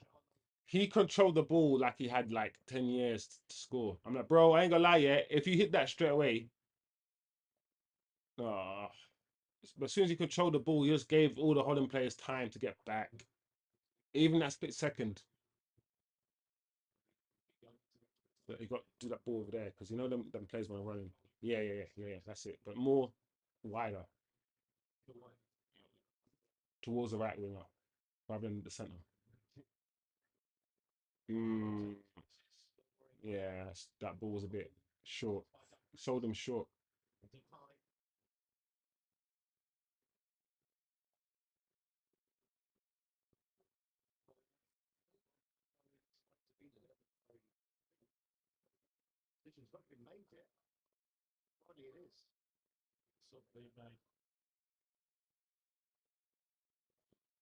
Ah, the pie. I look at the pie's hair. It's kind of wavy still. And now I just realized that the corner patterns. He's not happy, is he? Zexi is the guy that all the Man United fans are talking about now. Zexi, the Afro. Frimpong, I've seen him do some good stuff for Holland. So apparently United are after this Zexi, brother. Okay. So let's see what he can do.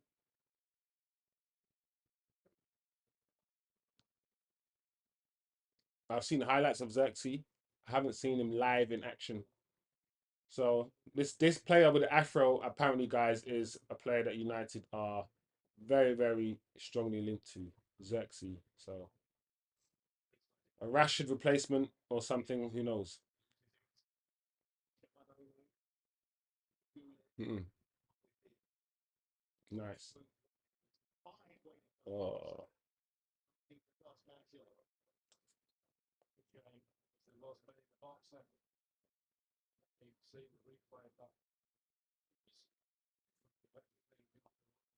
Oh, score. Oh man, that's the chance. That's oh, it's so frustrating.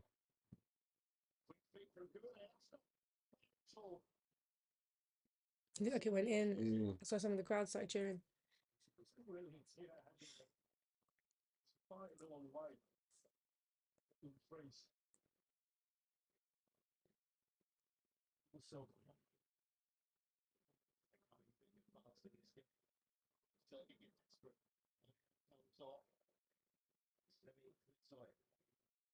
I hand. Or hand. I hand. I is the moon. So let me moon something, I think.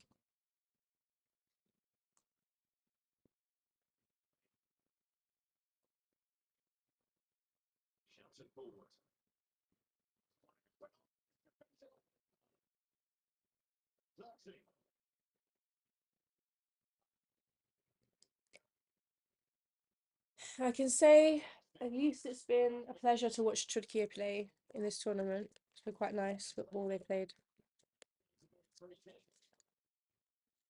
All right. 1 minute of normal time left.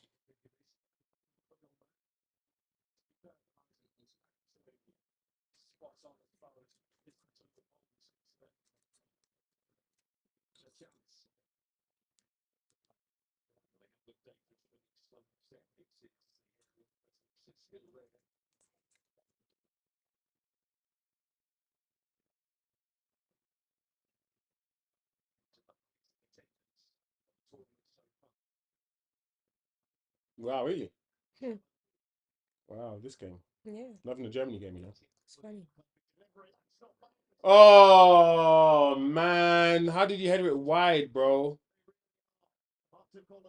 Oh man, you got like look, why you head? Oh, come on.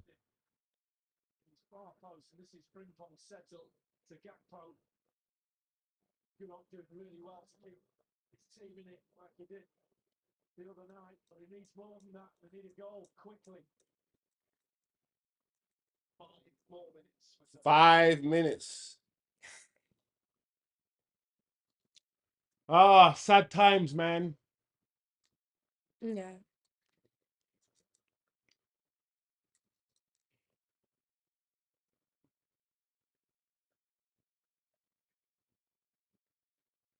Also, Xerxes another Dutch player, but he doesn't play in the Dutch league. So Where does he play now? he plays for in Germany. In Germany, Oh, I okay. think for Leverkusen, isn't he? Huh. So he's just won the league, so he's feeling good.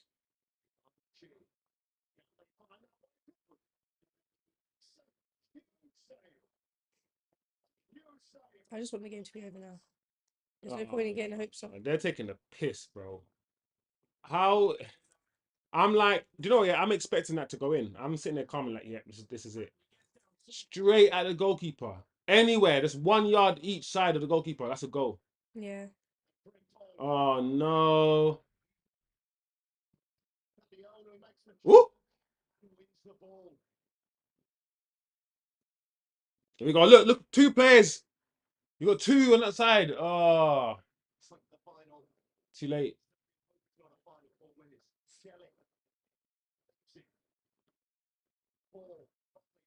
There we go.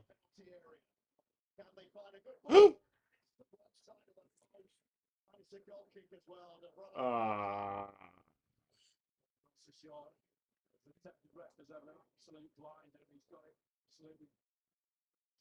Oh, the ball just hit him. Osman says getting closer and closer. We just might run out of time. Oh man. Brilliantly well. Instinct. Oh. Turkish law didn't come. So it was. He thought he'd scored that. Big save. That is 2.5 minutes to go. Left, right. Sorry, I mean, okay, cool. Don't shoot. Oh, great defending. Great defending. Oh, I think I've. No, it's fine, but maybe he should have gone the other way than the right hand side. Oh man. His ability. He was committed. Dumfries to the block. Just checks. Onto his right foot. He's almost in the box on his own. Just there. Just check. He was away from Frimpong on the inside, and then he just gives the free kick away in the end.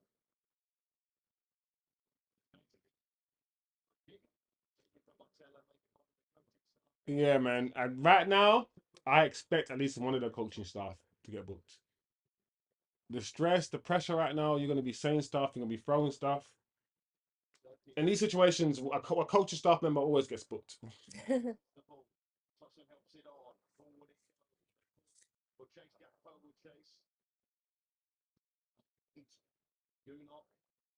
Sends it long. Coming back again. Kelly. You got 1 minute left, so this is it. No. Wow. 1 more minute to go.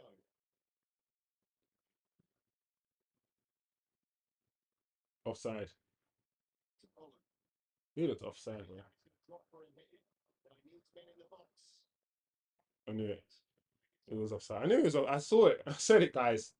He looked at least a yard offside, that guy. And he could see the line. Which means there's no reason for him to be offside. Half. It's done. It's done. 1-0 up. In the first half. Let Holland back into the game. 2 goals in the second half. Took the game away from Turkey.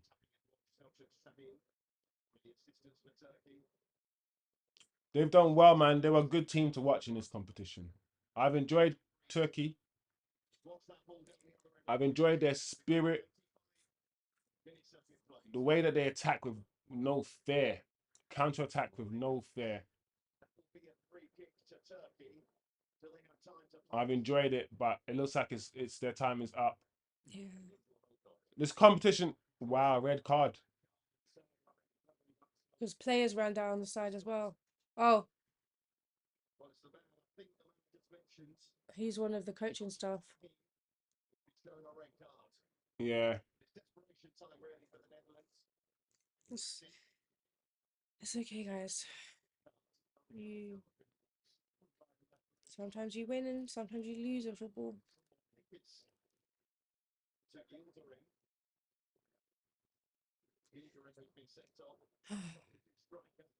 Never got on the pitch in this tournament. Ball set low from Gilbert. Probably the last chance for Turkey. It's up to Phil, they just need to clear.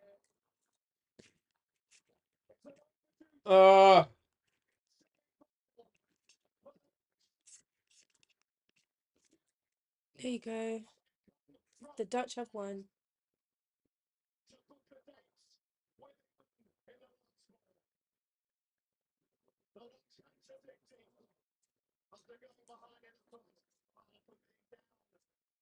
It's okay.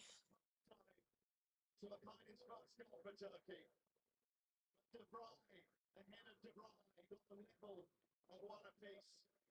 And then London own goal means that the Netherlands are into the semi-finals. He's like, how the F? I can't believe it. They're not better than us. We scored first, and if we continue playing the way we played in the first half, because the way we ended the game, there's chances that Turkey created. They should have scored at least one of them. You had man clearing the ball off the line. Like open goals and defenders are just clearing the balls off lines and stuff. Guys who are just taking 10 seconds to shoot rather than shooting straight away. Like the opportunities and the chances that Turkey had the last 10 minutes were enough for them to score at least 2 goals, man. But Holland was sliding, the defenders were sliding all over the place. Last ditch defending. It's crazy, man. But that is football. This is why we love football. As much as I want to add logic and make football all about logic, and it should be about pragmatism and objectivity. But you can't ever lose the emotion, man. How it makes you feel when you're so emotionally invested into something that is more or less an extension of yourself, especially international football. It's crazy, man. I feel for Turkey.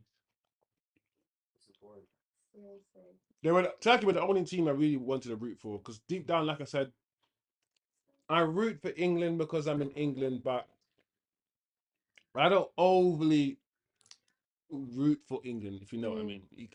But I'm disappointed, man. I'm not Turkish, but I'm disappointed. Yeah, me too. But it is what it is, guys. I would say this for sure, right? To go out with a known goal is sad. Yeah, Yeah. I agree. I don't think Holland were a better team. Holland were a better team in moments. In like, I don't know, half an hour in the second half, they were a better team. But overall, the full 90 minutes, the whole 90 minutes, I wouldn't say Holland were the better team. And to go out, like you said, Orhan, to go out on their own goal, it's sad, man. It's sad. It is. It's disappointing. Yeah. Yeah, exactly, Orhan. The chances at the end. Turkey had actually had probably more clear-cut chances than Holland did, if you include the 3 or 4 chances they had at the end. Yeah. But Holland were just defending with their lives. They were just throwing their bodies on the line. Dumfries was sliding everywhere. It was just I don't know. It weren't meant to be, man. Now I've got no team to root for. We got no team to. England, yes, is the last team, but deep down, I want England to win and I want England to lose at the same time. I'll be honest. I'll be honest. I'll always have mixed feelings when it comes to England. Always. I be too. This is why I have mixed feelings, because I don't want certain people in this country to feel good. I know. I don't want the racists to be like, oh, England, yeah, oh, I don't want Saka, Ivan Toney, Jude Bellingham, and all those black players to help England, and all the racist people in England. I don't want them to make them people happy. I don't want that. I don't. But you can't separate. If England win, the whole country's happy, including the racists. So you can't separate it. You can't be like, you're allowed to be happy and you're not allowed to be happy. You can't you can't do that. In my world, you'd be able to do that. But that's just my mind. That's how it works. But yeah, Turkey, man, it's disappointing, man. Man United, go and buy Goulet. Go and get him from Real Madrid, because he's only played 10 games for Madrid last season. Jude Bellingham is playing in his position, which means he's probably going to get 10 games again next season. The kid is only 19 and he's good. Sell Bruno Fernandes and buy this Turkish kid. He's only 19. You got 10 years at least. He can take free kicks. He could shoot. He could dribble. And he could pass. That's all I will say. Come on, England. That's it. Turkey's out now, so he has to. All our, I don't know, emotion has to go into England now. I guess, but yeah. England against Holland. France against Spain next week in the evening. So we'll be watching those games. Of course, we will be watching those games. Family, people, thank you guys for joining, man. Listen, at least it's Saturday night, right? So it's not the be all and end all. We won't allow football to control our emotions. It's still a game.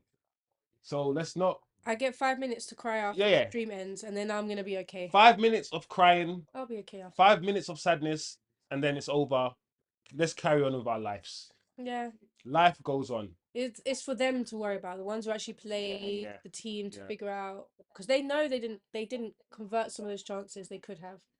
So it's just the way the cookie crumbles sometimes, right? Mm. Right. It's at the end of the day, once again, it's quality. You know, that's what happened. At the end of the day, Turkey played good. You can argue in some instances they played better, but Holland just have the quality to put. Have better players. Yeah, and in tournaments, it comes to fruition. In big tournaments, you need your big players, Yeah. and Holland just have more big players than Turkey do. It is what it is, man. It's sad, but I guess it's only England that's left, right? So we have to root for England now. Mm. We have to root for England. Yeah, he forced the error. Yeah. Anyway. Clean, crisp pass from Simmons. As soon as Dumfries gets in that space, Gakpo sets up. We recognise he doesn't wait for the ball to be in there. He sets up early and late to react, and then Gakpo gets in. Oh. So upsetting. That defender. Oh my gosh. I wish that defender slid. The problem is, yeah, that defender looked at Gakpo, and I don't think he still didn't do enough. Maybe 18 months ago now, or maybe 12 months ago, he said that Gakpo's definitely a left-sided player, left-sided forward. That is his best position. I think it's proven in this tournament. That was a really good run from the back post. Now, I want to show you this. This is the fan just next to us. This was 2-1. You can see how segregated they are. Wow. Is there like a wall between Yeah, them? they segregate them. I know they segregate them, but there might not be a wall at all. It might just segregate Just standing there. just standing there. As long as the Netherlands fans aren't like rude, disrespectful to Turkish fans will be fine. As long as these people behave themselves, Yeah. that's all that matters. And England will be playing the Netherlands. And well, from what I've seen so far on all of the different, I saw lots of different rival fans coming together to like enjoy one of those cultures. I've seen people dancing, different cultures dances, and it's been a mostly peaceful, which is good. Look at that free kick. Look how it swerved around. Oof. Oh, all right, guys. Thank you guys as usual, man, for joining us, watching this game together. The tournament is almost coming to an end, so we can get back to business. So I can get back to doing deep football analysis. And we can talk about Premier League. So we can talk about all the damn changes that's going on at Man United. Yeah, we could talk about Ten Hag. There's a lot. We could talk about Arsenal. We could talk about all of these things. So it's been a good tournament so far. It's been fun, but at the same time, I can't wait to get back into club football.